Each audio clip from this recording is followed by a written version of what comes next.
dans son procès verbal de déposition, en date du 17 9e mois 2014, et dans cette déposition même au présent débat, M. Sori Kondé a confirmé les déclarations de M. Blaise Goum, relatives non seulement à l'arrivée des bérets rouges à l'esplanade du stade et au fait que les agents des services spéciaux chargés de la lutte contre la drogue et le grand banditisme ne détenaient aucune arme ce jour. La défense du colonel Blaise Goum a d'ores et déjà produit au débat cette note officielle qui date du 16 mars 2009, alors que selon la chronologie de l'encadrement administratif du centre de formation de Kaléa, communiqué par le ministère public, les recrues du CNDD sont arrivées au 10 centre au courant du mois de juillet 2009, soit 5 mois après l'affectation du colonel Blaise à l'antidrogue.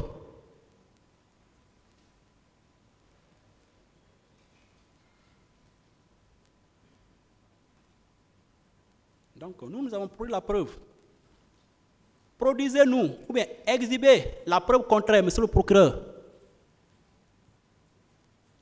Aucune preuve contraire. Excepté ces allégations.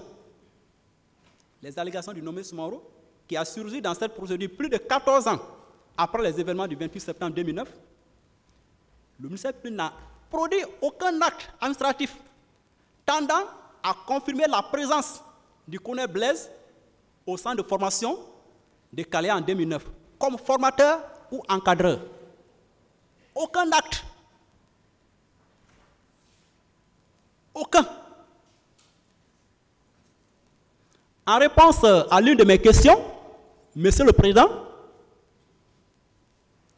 M. Sori Kondé, l'un des témoins du parquet, a déclaré qu'en 2009, le colonel Blaise, qui était son collègue, n'effectuait ou bien n'a effectué aucune mission de formation ou d'encadrement des recrues d'alors à Kaléa. Aucune mission. Mais les services spéciaux qui travaillaient presque 24 heures sur 24 heures, comment Blaise peut laisser ce service pour aller à Kaléa?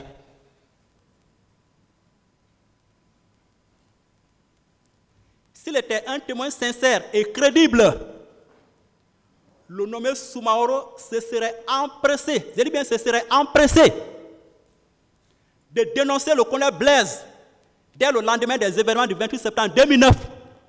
S'il était sincère, s'il était véridique, il aurait dénoncé, ou au moins devant le pouls des juges d'instruction. Ce n'est pas à la dernière minute qu'il va parachuter ici pour dire des contre-vérités. L'armée, notamment la gendarmerie nationale, étant un service bien organisé, le colonel Blaise ne peut pas se permettre de se rendre ou d'effectuer des visites inopinées au centre de formation de Kaléa sans être muni ou être détenteur d'un acte administratif ou d'un ordre de mission l'autorisant à cette fin. Toutefois, il incombe à l'accusateur, il incombe à l'accusation de produire l'acte administratif de désignation ou l'ordre de mission en vertu duquel le colonel Blaise Goum aurait été formateur ou encadreur des recrues de Kaléa, en tout cas des recrues du CNDD en 2009. Il lui appartient de produire, parce que c'est lui qui a fait état de cela. Il faut qu'on nous produise. Cela ne nous a pas été produit. En tout cas, du début à la fin de cette déposition par devant le tribunal de ce siège, le prétendu témoin n'a nullement cité le colonel Blaise. Ce qui est curieux. Quelqu'un que vous prétendez avoir été à Kaléa, avoir été encadreur, tantôt superviseur, tantôt instructeur, tantôt même lecteur d'une liste. Il vient on lui donne la parole. Le président a pris tout son temps d'écouter ses redondances, ses contrariétés, ses contre-vérités. Il n'a nulle part cité le colonel Blaise. Jusqu'à ce qu'il finisse et que le président lui demande s'il a fini. Il dit oui, c'est fini. Comme le ridicule ne tue pas, c'est curieusement en réponse à l'une des questions de M. le Président que le CM Mamadi Soumaro va déclarer sans conviction que le colonel Blaise serait l'un de ceux qui s'occupaient des reculs de Calais en 2009. Pourquoi il ne l'a pas dit au moment où il avait la parole pour dire tout, pour dire la vérité et rien que la vérité, sans haine ni crainte? Pourquoi? Cette attitude prouve à suffisance que les allégations du nommé Mamadi Soumaro relatives à une prétendue fréquentation du colonel Blaise Goum au centre de formation de Calais en 2009 comme sensibilisateur ou superviseur ne sont que des contre-vérités qui ne sauraient retenir la moindre attention du tribunal.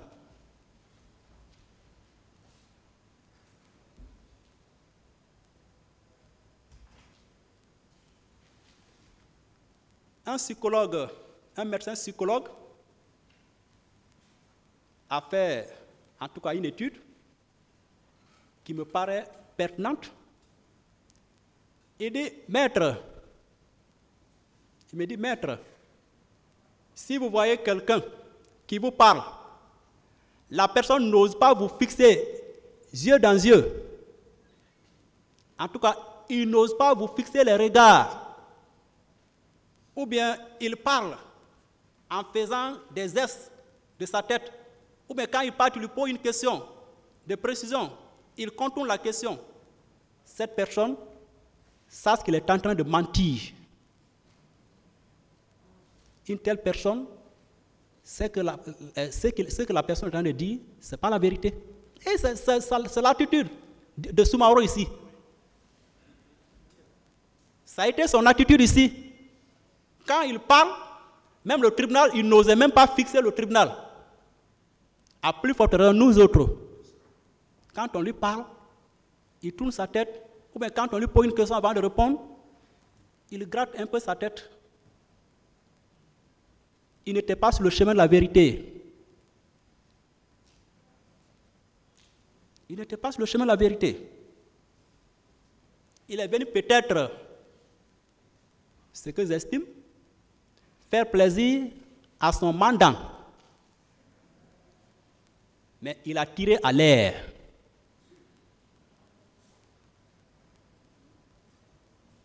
Monsieur le Président,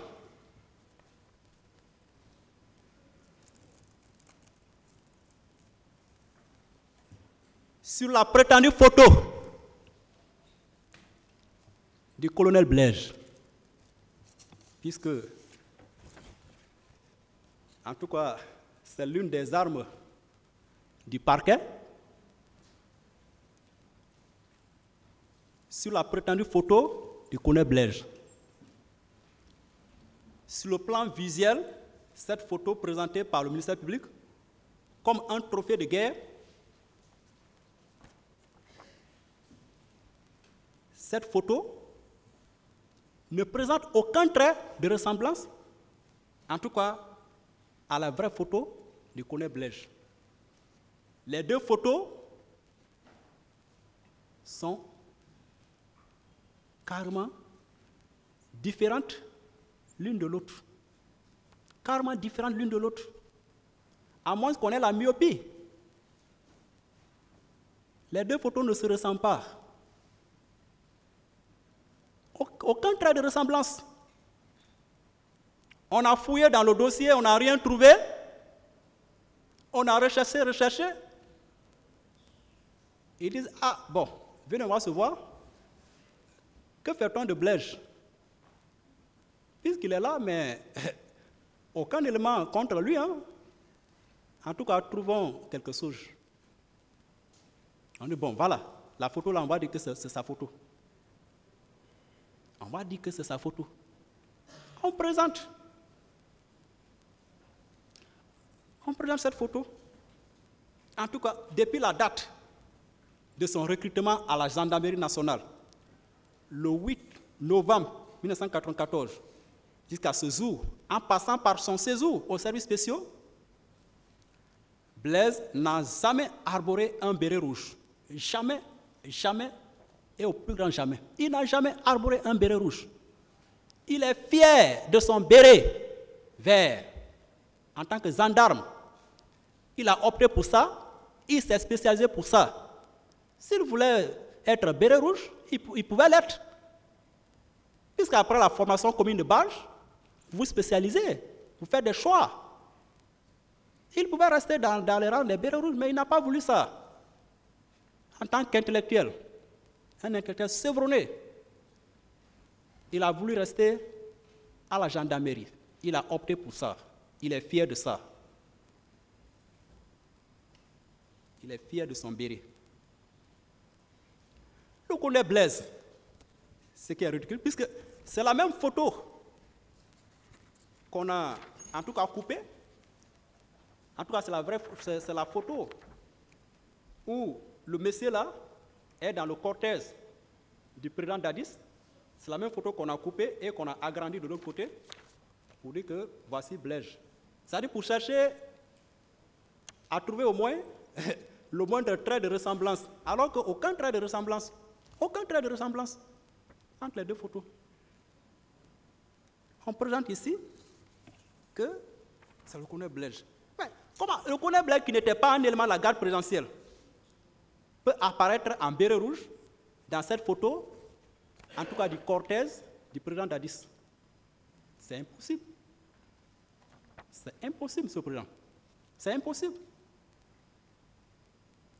Pour preuve, le président Dadis et le commandant Toumba, en tout cas qui était l'aide de camp du colonel Blaise, son ancien aide de camp du président Dadis Dimos, ils ont, lors de leur passage respectif, confirmé qu'ils ne connaissaient pas le colonel Blaise en 2009. Ce qui prouve que cette photo attribuée au colonel Blaise n'est pas la sienne. Cette photo n'est pas la sienne. Celui-là même, ça a même tellement énervé mon confrère Pépé Antoine. Et quand il s'est levé en train de poser des questions, il dit, est-ce que voir le nez de l'autre, est-ce que c'est le même nez? Donc ça m'a tellement fait rire. Non, ce ne sont pas les mêmes nez. Ce n'est pas la même physionomie.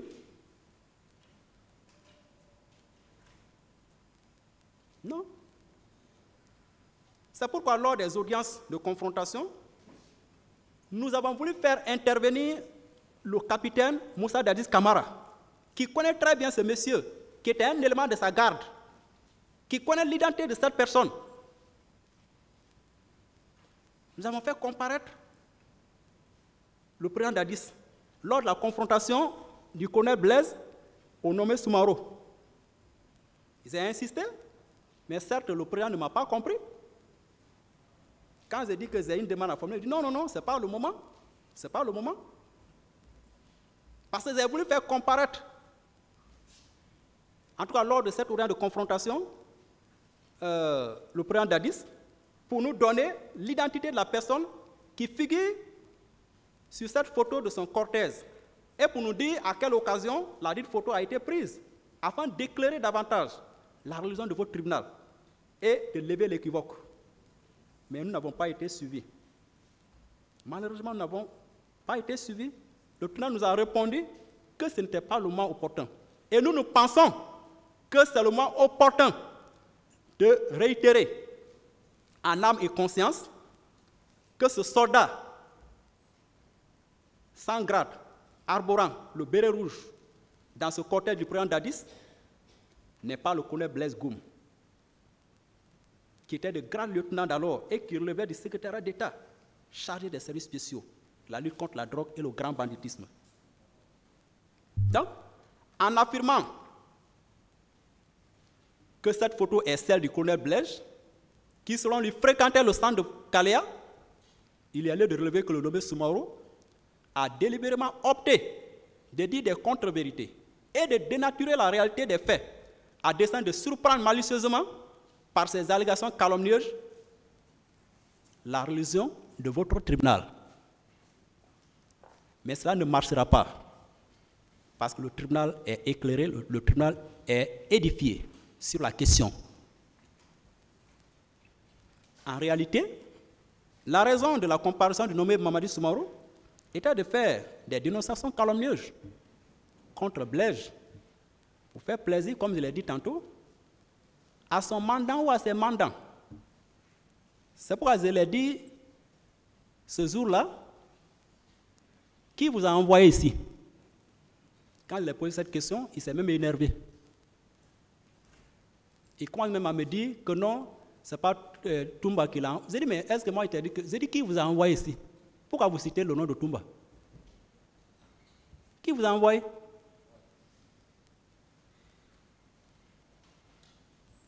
Ayant opté pour la gendarmerie nationale par conviction et mérite, Blaise a toujours été fier et très jaloux de son béret vert de gendarme. C'est ce qu'est la réalité. Donc, cette question est claire, à moins qu'on ne veut entendre, qu'on ne veut pas écouter, parce qu'il n'est sourd, plus sourd que celui qui refuse d'entendre ou d'écouter. Moto Moto.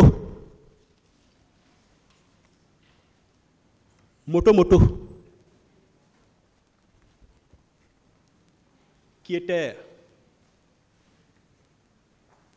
un gendarme de grade marzi aux services spéciaux d'alors et qui jouait le rôle de chauffeur. Il n'était pas le chauffeur de Blaise, comme les gens le disent. Il était chauffeur au sein du service. Là, il faut qu'on donne cette précision. Parce que d'aucuns disent qu'il était là avec son chauffeur moto qui était déjà en béret rouge. Moto était un gendarme aux services spéciaux. D'ailleurs, le ministère public n'a pas, en tout cas, cette photo, elle est muette.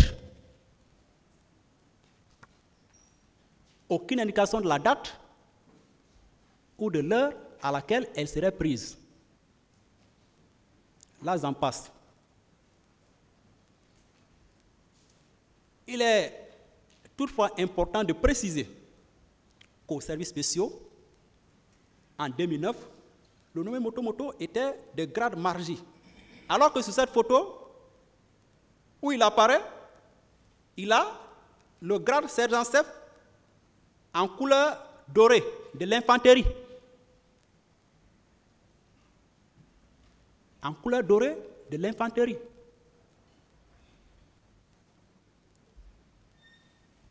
Après les événements du 3 décembre 2009, le général Sokuba Konaté avait été désigné, selon l'accord, en tout cas de Ouaga, pour assurer l'intérim, pendant que le président Dadis était convalescent à Ouaga. Et c'est en ce moment, la petite histoire, c'est en ce moment que le nommé Moto a été choisi, en tout cas affecté à la présidence d'alors, par le général Sokuba Konaté lui-même. Et étant là-bas, il avait bénéficié même à titre exceptionnel, comme les autres gardes de corps qui étaient là-bas, à titre exceptionnel d'un avancement en grade. C'est pourquoi il porte le grade sergent-chef. Et je parle sous le contrôle des officiers gendarmes qui sont là. À la gendarmerie, on ne parle pas de sergent-chef. On parle plutôt de margi-chef. Il n'y a pas de sergent-chef à la gendarmerie. Le grade sergent-chef, le grade de sergent-chef en couleur dorée qu'il porte là, est celui de l'infanterie, qui est différent du grade marzi ou margi-chef de la gendarmerie, qui est en couleur ou de couleur argentée. Et les deux grades n'ont même pas les mêmes insignes.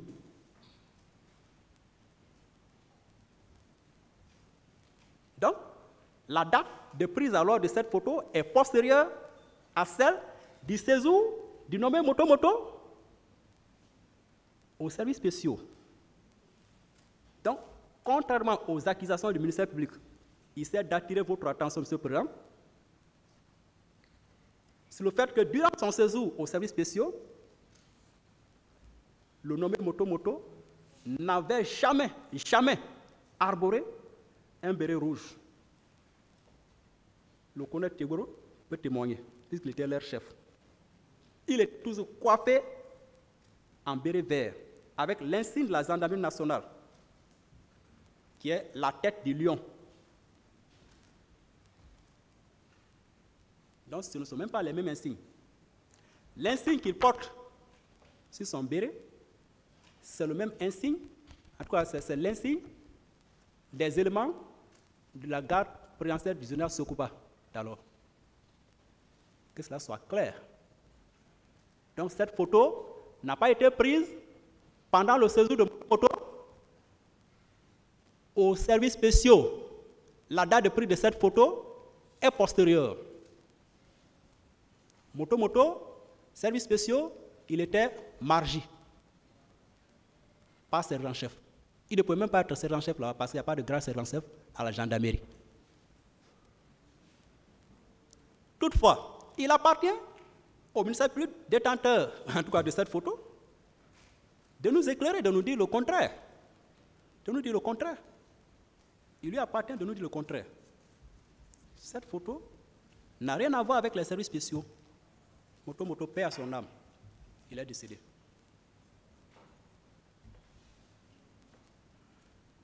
Monsieur le Président, sur les autres pièces du dossier, le rapport de la commission d'enquête internationale, ce qui est paradoxal encore, au paragraphe 237 de la page 50 du rapport de la dite commission, il est mentionné ce qui suit. Avec votre permission, je vais faire la lecture. Je vais faire la lecture. Avec votre permission.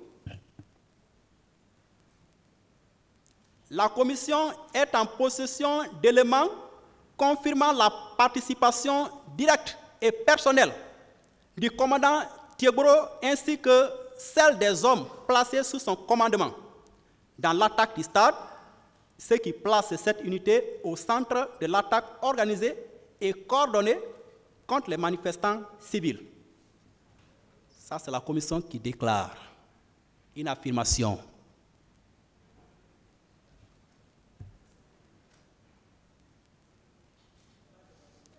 De l'ouverture des débats à la clôture, ces prétendus éléments dont la commission a déclaré être en possession, ces éléments-là n'ont jamais été présentés par le ministère public pour qu'ils soient contradictoirement discutés par les partis. Où sont ces éléments, monsieur le procureur et ses substituts? Où sont ces éléments que la commission d'enquête internationale aurait mis à votre disposition pour les besoins de cette procédure, en tout cas qui serait retenue contre, ou bien qui incrimine le colonel Tegoro et ses éléments, dont le colonel Blaise? Où sont ces éléments? Où sont passés ces prétendus éléments de preuve qui auraient été mis à votre disposition par la commission d'enquête? Pourquoi le ministère public n'a pas opposé les 10 éléments au colonel Tegoro et Blaise pour qu'ils soient contradictoirement débattus? Pourquoi? En tout cas, nous n'avons pas vu ces éléments. Nous n'avons pas vu ces éléments. Donc, il est allé d'écarter cette allégation qui n'est pas le reflet de la réalité. Donc, ces éléments n'ayant pas été présentés par le parquet à la fin des débats contradictoires, il est allé de constater leur inexistence.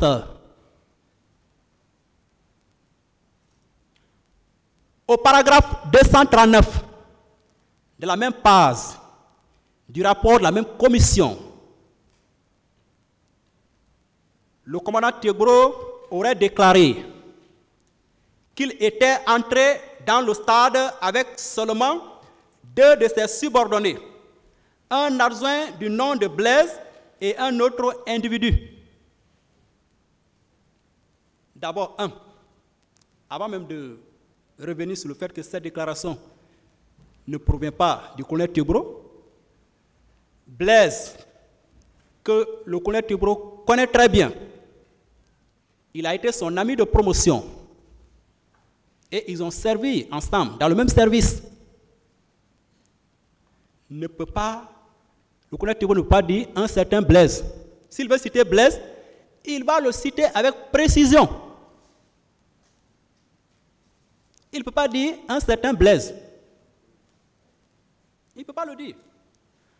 Or, à la lecture même du procès d'interrogatoire du colonel Tebro devant le pouls des juges d'instruction et de son interrogatoire oral devant cette juridiction de jugement, il est aisé de comprendre et de constater que le colonel Blaise n'a pas fait ou confirmé une telle déclaration manifestement imaginaire et contraire à la réalité des faits.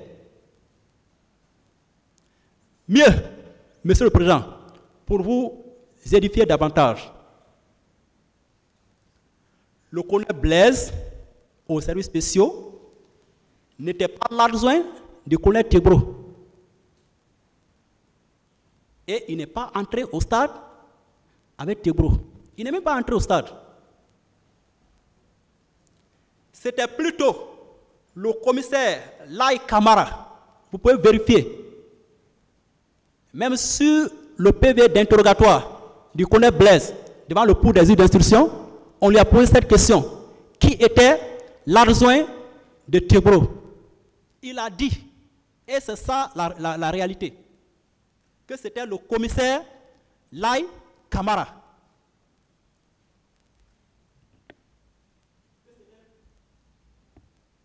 Que c'était le commissaire Lai Kamara qui était l'adjoint du colonel Moussa Tebro Kamara. Vous savez, M. le Président,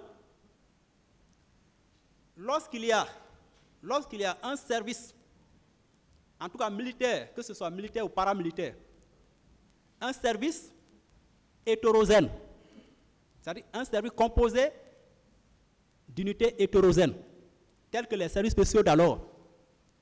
Parce que dans les services spéciaux d'alors, il y avait les gendarmes, ce service était composé de gendarmes et de policiers. Donc, il est toujours recommandé de choisir des deux bords. Si le chef est un gendarme, l'adjoint doit être forcément un policier. C'est pourquoi Tebro, étant gendarme de profession, étant le chef des services spéciaux d'alors, le commissaire Lai Kamara, policier de profession, a été nommé comme son adjoint. Là, la balance est équilibrée. Donc, Blaise n'a jamais été l'adjoint de Tebro dans ce service. Et il ne pouvait même pas l'être, parce qu'il était gendarme, il est gendarme. Il ne pouvait même pas l'être.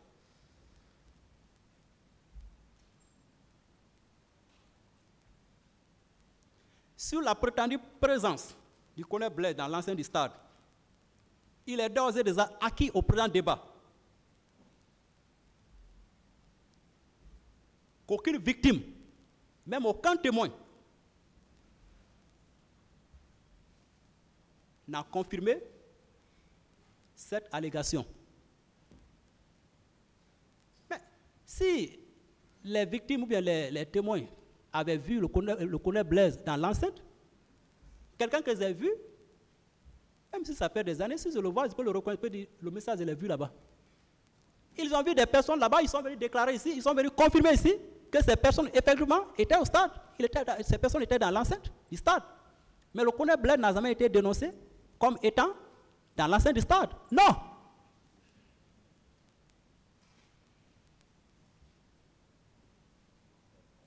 Le colonel Blaise et ses éléments s'étaient plutôt limités à l'esplanade, où ils ont immédiatement décroché face à ce contingent de bérets rouges armés pour se mettre à l'abri de ce péril auquel ils étaient exposés.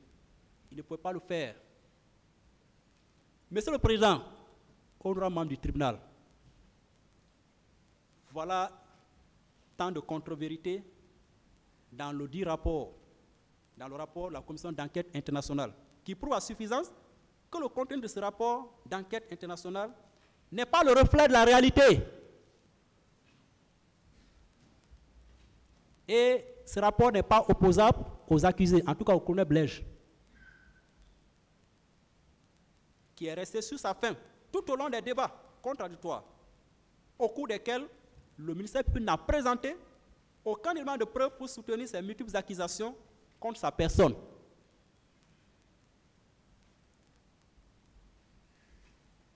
Paradoxalement, à cette barre, le témoin, ce n'est pas colonel ou général, colonel Oumar Sano, qui avait déclaré dans son procès verbal d'interrogatoire que selon la Croix-Rouge, selon le rapport de la Croix-Rouge, il y a eu 57 morts, dont 7 par balle et les autres par bousculade. Il avait dit dans son PV qu'il a eu 57 morts. Dans son PV d'interrogatoire, monsieur le procureur, vous pouvez vérifier. Dans son PV d'interrogatoire, devant le pool des juges d'instruction, vous pouvez vérifier.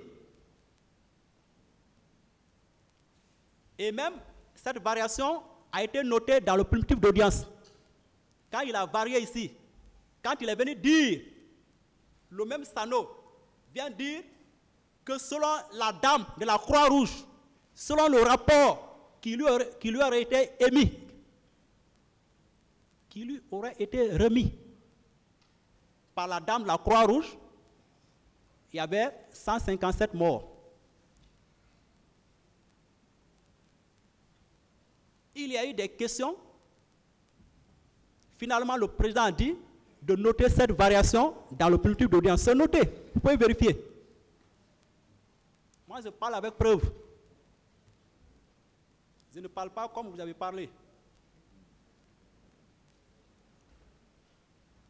Donc, il dit carrément, regardez, l'écart notoire entre 57 et 157, lequel des chiffres faut-il prendre en compte? Un écart notoire. Un écart considérable et une variation manifeste. C'est pourquoi le président a ordonné au greffier audiencier de prendre acte, de noter cette variation dans le primitif d'audience. Ça a été noté. Ces contrariétés notoires entre les dépositions des témoins suscitent de sérieux doutes sur le nombre réel de morts. Il sert de rappeler, monsieur le procureur, il sert de vous rappeler et d'attirer l'attention du tribunal sur le fait que le rapport de la commission d'enquête dont vous exhibez comme l'un de vos trophées de guerre, ce rapport n'est pas un élément de preuve. Vous l'avez cité comme un élément de preuve, mais ce rapport n'est pas un élément de preuve. Ce rapport n'a été produit qu'à titre de simple renseignement. Il vous appartient de nous présenter, ou il vous appartenait de nous présenter le contenu, les éléments recueillis dans ce rapport, les renseignements recueillis, les éléments dont ce rapport a fait mention. Il vous appartenait de présenter ces éléments pour que nous puissions en discuter contradictoirement. Et s'il y a nécessité de faire comparaître des témoins, des experts du moins, tels que la dame de la Croix-Rouge, une dame fantôme, la française, selon le colonel Sano, il ne connaît pas son identité. La française, la dame de la Croix-Rouge, On lui demande au moins le rapport qu'elle vous a remis, donnez-nous au moins une copie. Il a été incapable de produire. Je ne sais pas si le tribunal a reçu, en tout cas nous n'avons pas reçu. Nous n'avons pas reçu. Madame la Croix-Rouge, nous n'avons pas reçu. Donc, il appartient donc au parquet de rapporter les éléments de preuve matériels des faits exposés dans le dit rapport de la commission d'enquête internationale. Le ministère public ne saurait se contenter du simple contenu du rapport pour solliciter la requalification des faits poursuivis en crime contre l'humanité sans produire des éléments de preuve matériels de nature à confirmer la participation personnelle des accusés, notamment de M. Blaise Goum, ainsi que celle des hommes, gendarmes stagiaires, qui étaient placés sous son autorité ou sous son commandement lors des événements du 28 septembre 2009. Et puis, ça me rappelle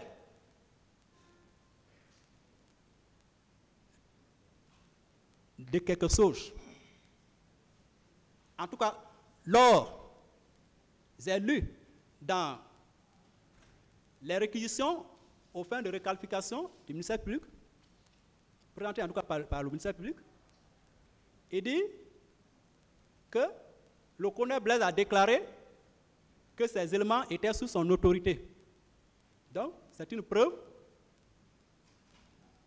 que ces éléments auraient commis des faits répréhensibles ou pénalement condamnables. Hélas. Mais ils étaient sous son autorité. C'est une réalité. Et dès l'arrivée du contingent de Bérets Rouges, il les a fait replier. Aucun n'a désobéi. Il les a fait replier. Ils sont repartis comme ils sont venus. Personne n'a commis ou causé aucun dégât. Et le parquet dit que Blaise a dit les événements du 28 septembre 2009 sont des faits réels. Donc le fait que Blaise dise que les événements du 28 septembre 2009 sont des faits réels, cela constitue encore, certes, une preuve pour demander requalification. Requalification, je vais y revenir plus tard. Nous sommes là pour ça. Mais on ne peut pas nier l'évidence. Certes, il y a eu des écarts de chiffres, mais quand même, il y a eu des morts. On ne peut pas nier l'évidence. Donc le fait pour Blaise de dire que c'était une réalité, il a été sincère, c'était une réalité. Une réalité, mais imputable à qui? C'est ça la notion d'imputabilité dont nous en parlerons. Mais imputable à qui? Ou bien établi à l'égard de qui? Ou bien constitué à l'égard de qui? C'est ça. Nous étions au laboratoire de la vérité. Et nous sommes là pour faire des observations par rapport aux résultats obtenus afin que le tribunal puisse s'en servir dans son secret de délibération. En tout cas, nous sommes sortis au labo, rien n'a été trouvé contre le colonel Blaise. Donc, si c'était pour diagnostiquer une maladie ou un mal quelconque, nous pouvons dire que le colonel Blaise, son résultat est négatif. Vous devez chercher les personnes qui ont réellement commis ces crimes ignobles. En tout cas, pas Blaise.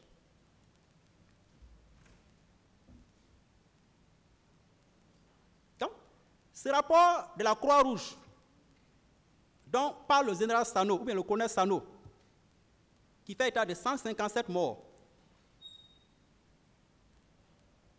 il fallait au moins le produire pour qu'il puisse faire l'objet d'un débat contradictoire. Et si on ne comprenait pas, on allait demander la personne qui a établi ce rapport. On allait demander sa comparution pour qu'on puisse en débattre contradictoirement. C'est ça le principe du contradictoire, qui est cher en procédure pénale, qui est même essentiel en procédure pénale, qui s'impose aux juges et aux parties.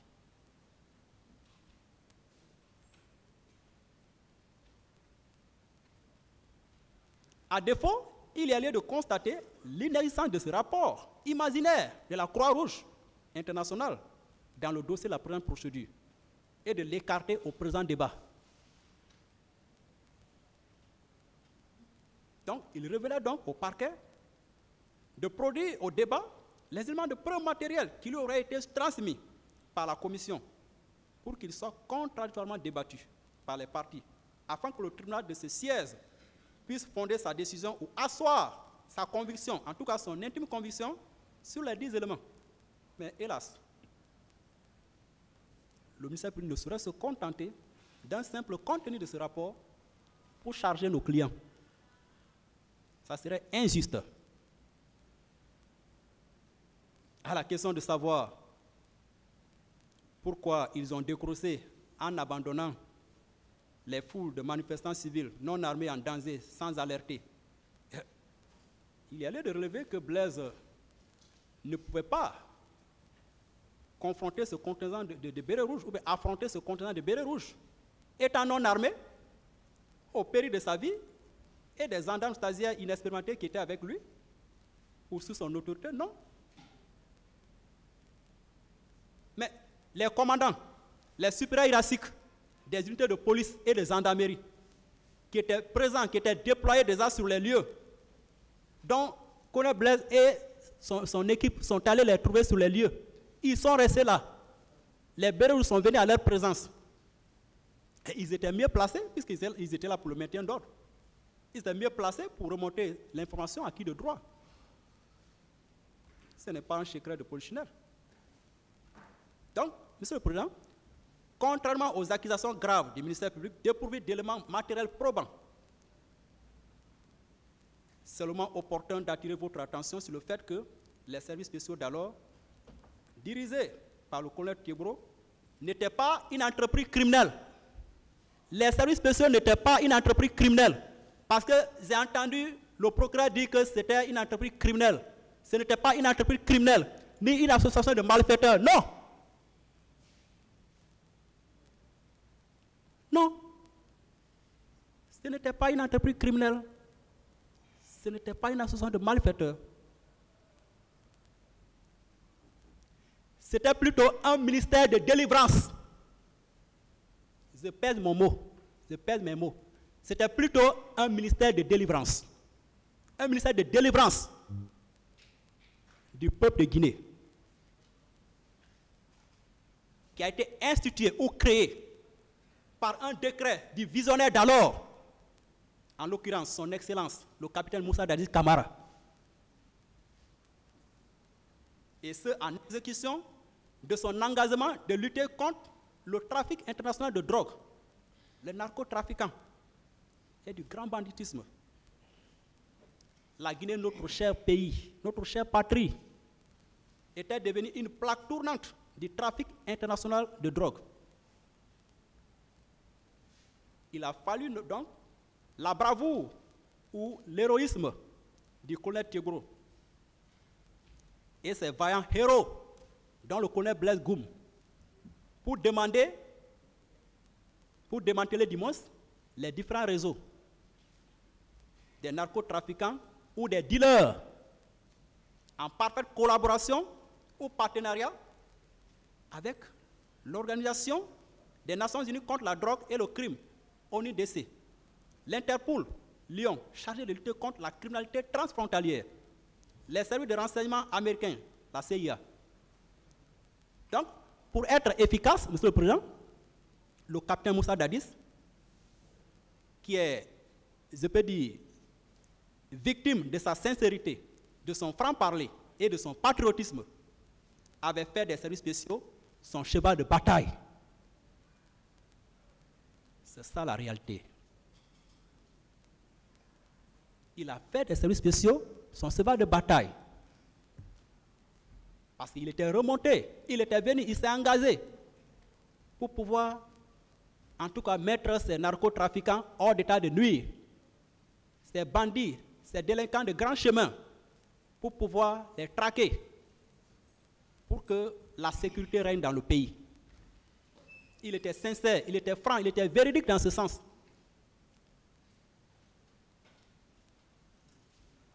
Peut-être que le président Dadis se rappelle, j'ai suivi, c'était à la télé en 2009, un homme d'affaires ivoirien qui était venu à la tête d'une délégation. Il dit, monsieur le président, vous savez, pour que nous puissions, pour dire à quelqu'un de dire la vérité, c'est nous, comment on dit à l'heure là, on dit il faut dadiser. Il faut dadiser, c'est-à-dire il faut dire la vérité. Tellement il était suivi partout, par son franc-parler.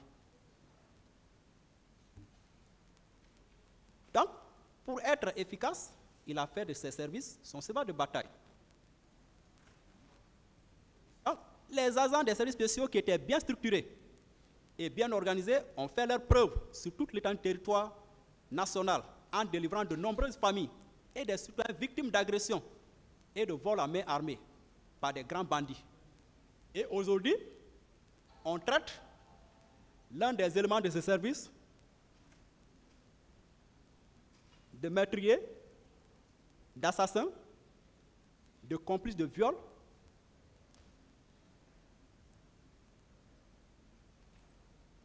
de coupable de coups et blessures volontaires, de vol à main armée, hélas. Ils ont fait leur preuve.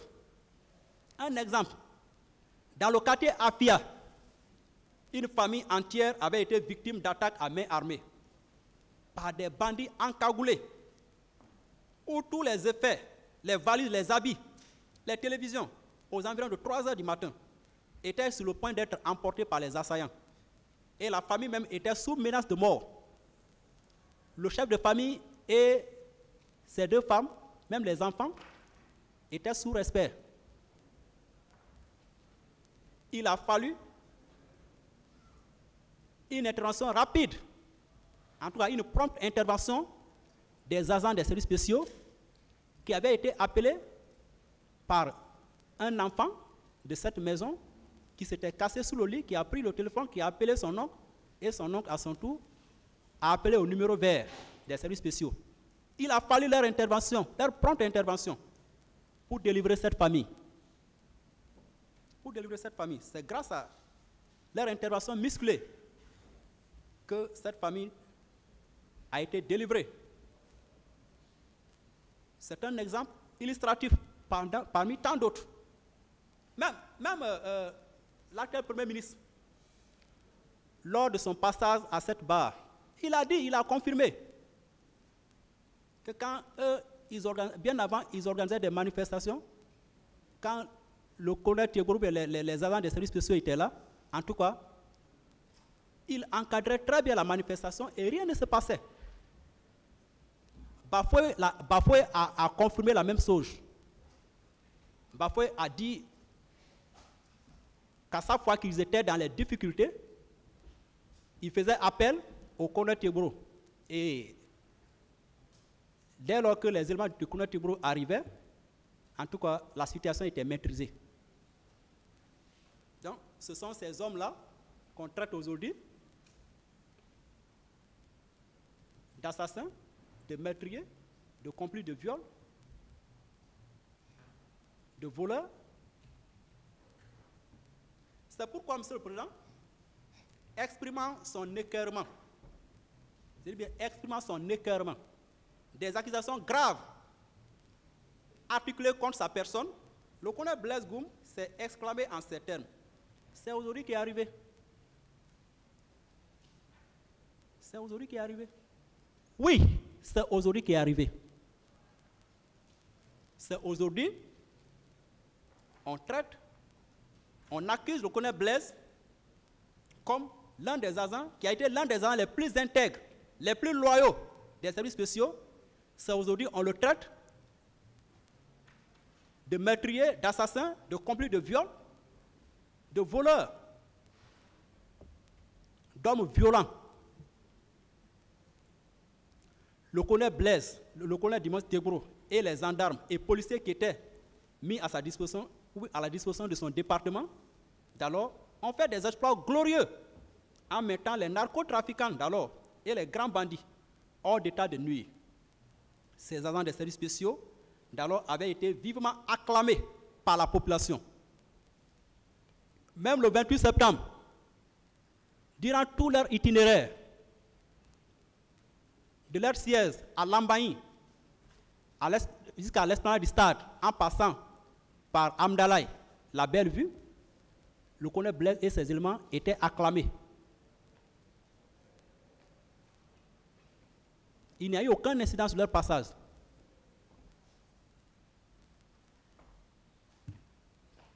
Nous avons été témoins, tous témoins en tout cas, de la prouesse des services spéciaux.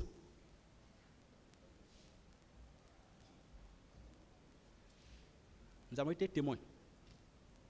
Il faut que nous ayons au moins le courage de le reconnaître devant l'opinion nationale et internationale. Ah oui, c'est important.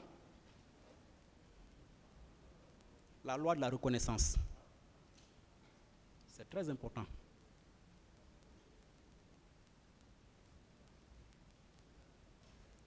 En réponse à la question de savoir si M. Blaise Goum était en possession d'un acte officiel qui lui permettait d'être au stade le jour des événements du 28 septembre 2009, Monsieur le Président, il allait d'attirer votre attention sur le fait que les gendarmes et les policiers qui étaient mis à la disposition des services spéciaux d'alors n'étaient pas concernés par les instructions de Monsieur le Président relatives au casernement de l'armée. Pour preuve, je parle avec preuve, pour preuve,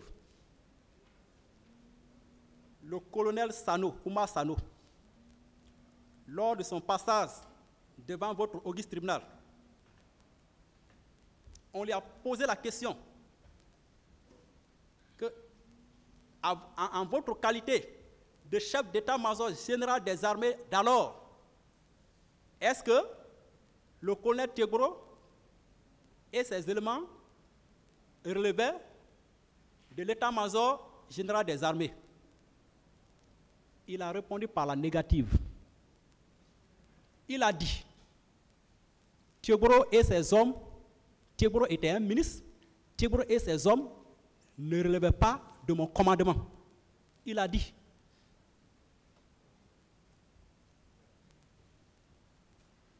Par ailleurs, est-ce que le fait pour le colonel Blaise Goum d'aller à l'esplanade du stade sans être chargé du maintien d'ordre constitue une infraction à la loi pénale? Est-ce que le fait pour Blaise et ses éléments, si nous restons dans votre hypothèse, monsieur le procureur, est-ce que le fait pour le colonel Blaise et ses éléments d'aller au stade, à l'esplanade du stade, sans être munis, en tout cas, d'une mission, sans être dans l'accomplissement ou bien dans l'exécution d'une mission du maintien d'ordre, est-ce que le simple fait d'aller là-bas constitue une infraction à la loi pénale? J'ai dit non. J'ai dit non. Comme Maître Malik l'a dit tout à l'heure, mais même les manifestants étaient interdits d'y aller. Même les leaders étaient interdits d'y aller. Alors pourquoi vous n'avez pas poursuivi tout le monde alors? Puisque c'est ça la règle. Même eux, ils n'étaient pas autorisés à y aller. Maître Malik a cité les actes posés par le président Dadis, par ses ministres chargés. Il a donné tous les détails. Pourquoi ils sont partis?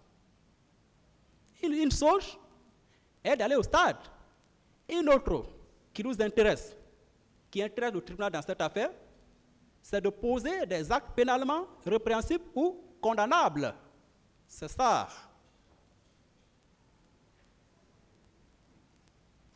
C'est dans le cadre de la planification du jour que M. Blaise Goum et son équipe étaient sortis pour les opérations de patrouille d'urne, au même titre que ses deux collègues chefs d'équipe, tout en restant à l'arrière-plan de la manifestation, en vue d'empêcher l'infiltration des grands bandits, des loupards, par exemple. Donc le fait d'aller, ce n'est pas un crime, ce n'est pas une infraction. On ne peut pas retenir cela contre le colonel Blaise. Monsieur le Président, honorables assesseurs, mon client, en l'occurrence le colonel Blaise Goum, n'est pas un agent pénal. Non, Blaise n'est pas un agent pénal. Il n'est nullement responsable des faits poursuivis. par le ministère public. De par son intégrité, sa loyauté, ses compétences, ses expériences professionnelles, son éducation et sa probité morale, le colonel Blaise Goum est plutôt une fierté et un honneur pour l'armée guinéenne, notamment la gendarmerie nationale. Nous y reviendrons. Donc, les faits poursuivis ne sont pas imputables au colonel Blaise, qui clame son innocence et sollicite son acquittement pur et simple. Il est plutôt victime d'une dénonciation calomnieuse de la part des sieurs Mamadi Soumaoro et Issou Touré dit Zoli, dont les prétendues dépositions ne sont établies sur aucun élément de preuve.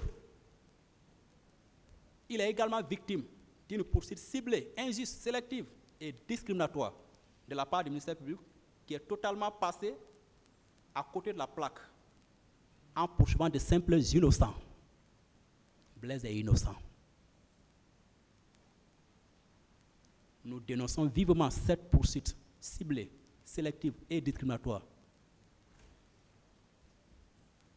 Je veux m'intéresser à ce courrier, puisqu'ils ont fait état dans leur réquisition.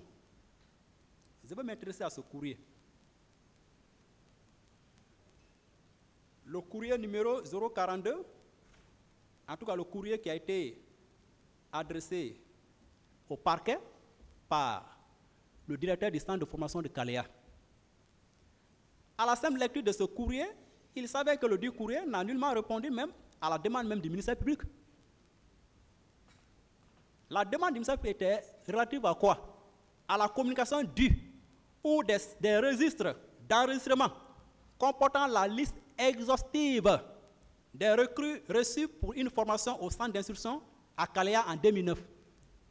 La liste du personnel d'encadrement administratif des formateurs guinéens et expatriés ayant assuré la dite formation durant la même période. En réponse, la réponse au courrier du parquet n'est pas celle de produire un tableau chronologique des directeurs qui se sont succédés à la tête du centre de formation de Kaléa de 2008 à nos jours. Elle est plutôt celle de communiquer une liste exhaustive, puisque on s'attache, on s'accroche, comme disait mon collègue Hassan Kaba, aux fameuses recrues de Kaléa. Donc même le nommé Soumaoro a été incapable de citer une seule de ces recrues qui serait partie au stade,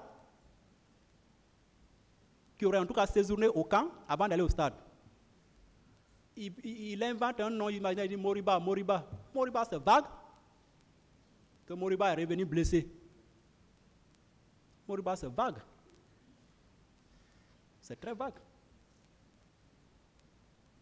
Donc, la réponse était plutôt de communiquer une liste exhaustive des recrues du CNDD qui ont reçu une formation dans le dit centre en 2009 et celle de produire aussi la liste de leurs encadreurs et formateurs guinéens et étrangers expatriés. Là, on pouvait savoir si Blaise a son nom là-bas, comme formateur guinéen, formateur national. Le parquet doit surtout produire, au présent débat, la liste des recrues de 2009. Le parquet doit le produire. Le parquet n'a pas pu le produire parce que ça n'existe pas. Parce qu'ils disent, les témoins sont venus dire des contre-vérités.